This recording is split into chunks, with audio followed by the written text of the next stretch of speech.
The one chip challenge has officially taken a life. That's right, the one challenge that everybody was doing, even though it had tons of warnings that it may cause death, nobody have ever died until this week. It is actually very sad that this happened. You know, I don't wish death on anybody, and having someone die from a chip challenge is just horrible. People were dying from other crazy challenges like the Tide Pod eating challenge, the sleepy chicken challenge, and so many other dumb challenges that were going viral on TikTok. But the one chip challenge was different. You know, everybody was trying it, and the most anybody had ever complained was like they went to the hospital just to get their stomach flushed, and that was it. They went home and everything was good. There was even people that would have 2 chips. Now the Pocky one chip spicy chip became a challenge like a long time ago, like maybe 4 or 5 years ago. It's been around for a while, and I tried it when it first came out. It's really spicy, but definitely after 5 minutes, everything just comes down.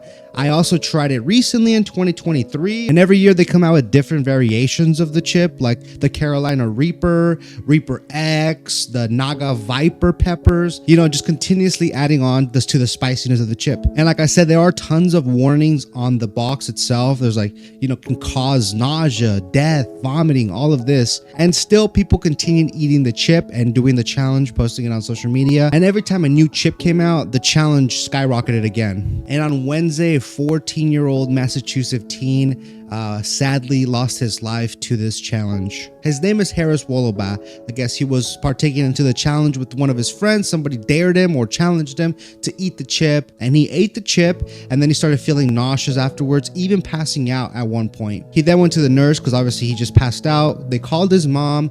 His mom came and picked him up, and then shortly after they got home, he passed out again, and someone found him passed out in his room. So with having him, you know, be sent home because he was passing out in school, they decided to take him to the hospital where he was pronounced dead. Now, the autopsy has not been released yet, but that's the common denominator in this because his father claims that he had no pre-existing conditions, no health issues. He was a healthy young man. And what made him even pass out in the first place was the chip. After doing the challenge, he passed out afterwards and then passed out again later on at home. And this is why people are drawing the conclusion that it was the chip that caused his demise. Harris's mother said, "I pray to God that no parent goes through what I'm going through. I don't want to see anyone hurting the way I'm hurting. I miss my son so much. I miss him so much." Having your son taken away from a little chip challenge that everybody was doing on social media, it's just, you know, it sucks. It just sucks to know that this could all have been prevented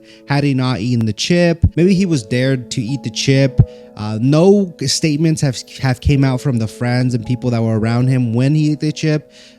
Just the parents so far. But Pocky, the company that created the chip, has actually put out a statement. They're saying they're going to work with retailers to pull the product and have the product removed from stores as soon as possible. So that's a plus for them. You know, they're doing the right thing. That's all they can do now. I'm sure Pocky would probably do right with the family, you know, either have support the GoFundMe, reach out to them, and probably support them any way needed. As of now, they're just trying to remove the product from shelves, and that's what they've said so far. So I'll keep you guys updated with any new updates. But that's been the story of the one chip challenge. I mean, when I tried the chip, it was spicy, but never in the back of my head did I think this chip was gonna kill me. And I don't think the millions of kids out there that tried it themselves, I don't think they thought that either. I think it's just something that you just don't think about when you're trying something that you saw on the internet. Because of course, the internet never lies, right?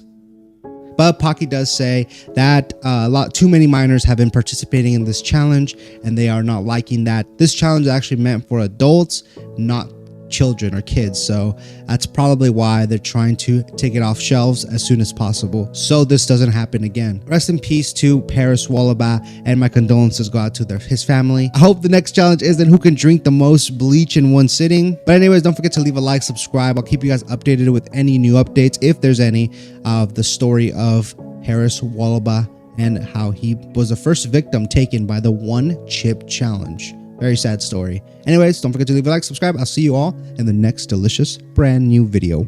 Peace.